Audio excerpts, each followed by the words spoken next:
right here for me? I don't want to sit by him. Anala. Okay, I apologize, Reginald. Thank you. Come have a seat.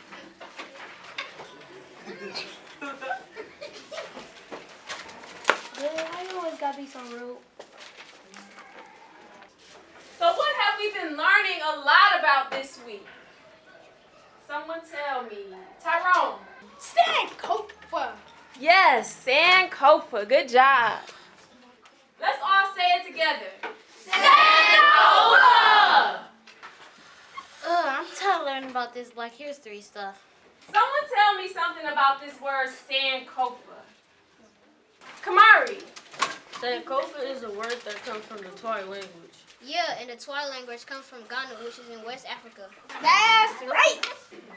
Correct. You have all been paying attention. Good job. Someone tell me a little bit more about this word Sankofa. Kamira. Sankofa means return and go fetch it. And what does return and go fetch it mean? Reginald? Reginald. Dang, he knocked out. I wonder what he's dreaming about.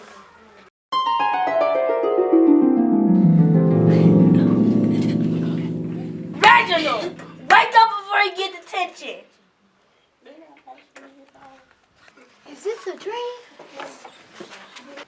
Now, class, as I was saying, Sankofa is all about knowing our history. Yeah, and the legacy our ancestors left behind. Man, I don't see why you gotta learn about this stuff. I mean, all I know about my history is people were slaves and pick cotton. Who wanna learn about some slaves? First of all, it's Slave! What's the difference? Well, slaves weren't taken from West Africa. That's right, Kamari. Human beings were Mothers, fathers, children, and elders. Students, doctors, warriors, writers, builders, and scholars were stolen from their motherland, Africa. Wait, Africa? Yes, Africa. The land of Queen Nzinga, the walls of Benin, natural resources and medicine, diverse cultures and tribes, and so much more. Wow, are those the same people that was enslaved in the United States? Yes, they were brought to the Americas by the Dutch, the French, the Spanish, and the English, and used as capital in the transatlantic slave trade. Wait, say that again? The transatlantic slave trade! Oh. Many of the enslaved people did not survive on the slave ship. Over 2 million lives were lost during the journey across the Atlantic Ocean. That's called the Middle Passage. Correct. In total, the African Holocaust took the lives of over 60 million Africans and enslaved over 10 million Africans. And the ones that made it to the Americas faced horrible conditions. Wait, America or the Americas? The Americas, meaning North America, South America, and the Caribbean islands. Correct. From the 1400s to the 1900s, slavery was practiced in the United States as well as places such as Brazil, Cuba, the Dominican Republic, and Haiti. This separation of African people due to human trafficking practices of many European colonies was called the African diaspora. On these plantations, the enslaved people were forced to harvest crops. It wasn't just cotton. They harvested cotton, indigo, sugar cane, and tobacco. These cash crops meant big money for America. Even pregnant women was forced to work. Many enslaved children died within their first year of arriving due to the brutal conditions. There are some books that I've read that say the slaves were treated well. No way, slavery was terrible for all those who was enslaved. Yeah, they were beaten, branded, separated from their families, and sold on auction blocks. They were even experimented on for scientific research. Even the ones who worked in the big house were humiliated and brutalized daily. They were not even allowed to go to school. This process of using terror and violence to break a person or group of people down is called dehumanization. Why didn't they fight back? Black people have resisted oppression in so many ways. One way was through preserving their African culture. Certain hairstyles, dances, and music originated in West Africa and were revived and preserved by the Africans who were enslaved. Yeah, and I read a book that talked about how they used stuff like Negro spirituals, quilts, and folk tales to help each other escape slavery. That's so cool. And when it was time to fight or escape, they used drums, also called talking drums, as a way to signal the enslaved Africans living on other plantations. Which led to the use of the African drum being outlawed by most plantations. But brave men and women found other ways to get free. Ooh, like Harriet Tubman. Oh, I heard her. Yes, Harriet Tubman, an abolitionist who was so revolutionary because she didn't care about just her freedom. She knew that her liberation was directly connected to the liberation of all who were enslaved. She traveled back to the South on what was called the Underground Railroad to help guide her people to freedom. There were also people like Nat Turner. Yes, who in 1831 while being held captive On a plantation in Southampton County, Virginia, used his knowledge of the Bible and his position as a pastor to lead a rebellion. The rebellion lasted 2 days. Both enslaved black people and free black people came together to help. Even though there were harsh consequences for running away, Africans still worked, fought, and risked everything for their freedom and the freedom of their families. They believed that we were worth fighting for. Frederick Douglass was one enslaved man who educated himself and became a free man like many others. During that time, freedom meant going north. Even though there was racism and discrimination in the north, there was a little more freedom to travel and organize as a black person than there was in the southern states. Black people, both enslaved and free living in the North and South, did things like made invention, create medicine, taught themselves to read, and wrote books. They also played instruments, created music, and other works of art. And since black people were not allowed to copyright or patent their work until the late 19th century, many of them never got credit for their work. The idea of a person being labeled black or white was created by the Europeans who colonized the Americas and was used to systematically segregate and discriminate against black people and many other people of color. Even after the Civil War, when slavery was legally abolished in 1865. Yes, even after 1865, forced labor continued.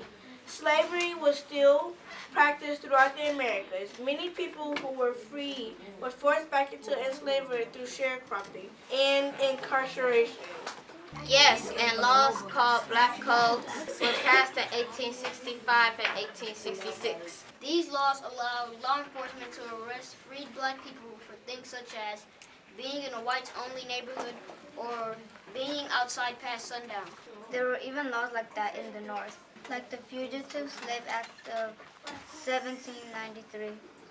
Other forms of oppression like the convict lease system, Jim Crow, segregation, and terrorism from groups such as the KKK still existed. So after 400 years of being enslaved, black people were still not safe. No! But they still resisted. Yes, the Great Migration, which was the movement of over 6 million African Americans from the rural South to urban cities in the Northwest and East regions of the U.S., was a huge act of resistance.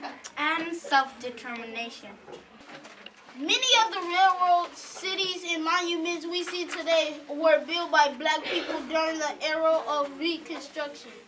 Many towns for free black people started popping up. Settlements such as Rosewood in 1870 and Seneca Village in 1825 were established. Ooh, and Black Wall Street. What was Black Wall Street?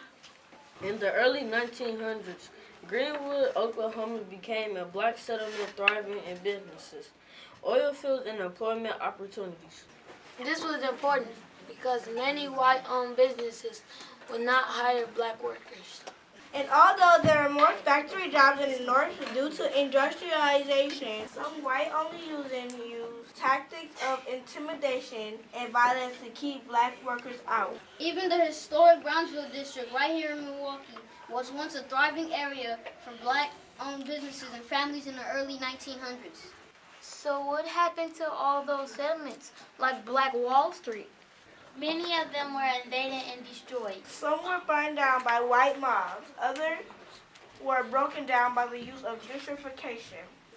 But he still resisted! And thrived, like the Fish Jubilee singers in the 1870s. In the Harlem Renaissance of the 1920s. In the UNIA founded by Marcus Garvey. And even in the face of discrimination, police brutality, and Jim Crow in the 40s, 50s, and 60s, we resisted. Writers like Ida B. Wells, James Baldwin. Gwendolyn Brooks. Ralph Ellison, Lorraine Hansberry. Azura Near Huston. And musicians like Billie Holiday. like Nina Simone, Bob Marley. John Coltrane. Marian Anderson, Stevie Wonder, Ella Fitzgerald. And athletes like Muhammad Ali. And Flojo. Jake Johnson, Tommy Smith and John Carlos. And Colin Kaepernick. scientists and inventors like Macy Jemison, Marie Maynard Daly. George Washington Carver, Benjamin Banneker. Dr. Shirley Jackson. And Louis Latimer. actors and actresses like Ruby Dee, And Ozzie Davis. Eartha Kitt, Paul Robeson. And filmmakers like Oscar Mache. Gordon Parks. Vanette Justine Carroll. And Spike Lee. And leaders like Sojourner Truth. Malcolm X. Shirley Chisholm. Assata Shakur, Dr. Martin Luther King Jr., Ella Baker. And so many more. All of these people lived and fought for us to be here. Wow, there is so much more to our history than what I've been told. And it's up to you to return and go fetch the truth about your heritage and share it with others. But first you have to wake up! Reginald. Oh, Miss B, I know. I can tell you all about Sankofa. In Africa, the enslaved Africans who spread across the Americas, the transatlantic slave trade. When our people were brought here, and they were bruised and terrorized, but they fought back, though. People like Harriet Tubman and Nat Turner. And we created things like inventions, the worlds and cities. Oh, and Black Wall Street. And even Bronzeville, right here in Milwaukee. And then there was Ida B. Wells, Marcus Garvey, and Nina Simone, Ruby Dee, Ozzie Davis, and so many more who fought for us to be free. Wow. I'm excited to see you so passionate about learning and sharing what you know with others. And that's what Sankofa is all about. Now everyone pull out your papers and write a 10 to 15 sentence reflection on what legacy means to you.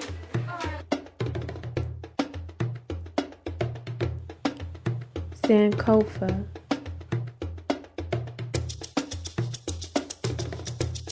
Return and go fetch it.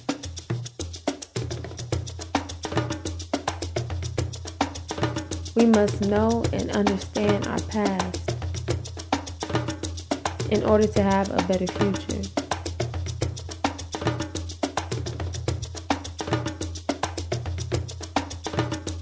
Whatever has been lost,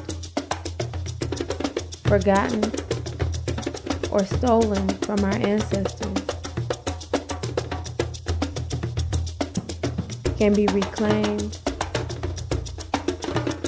revived, and preserved for ourselves and for future generations.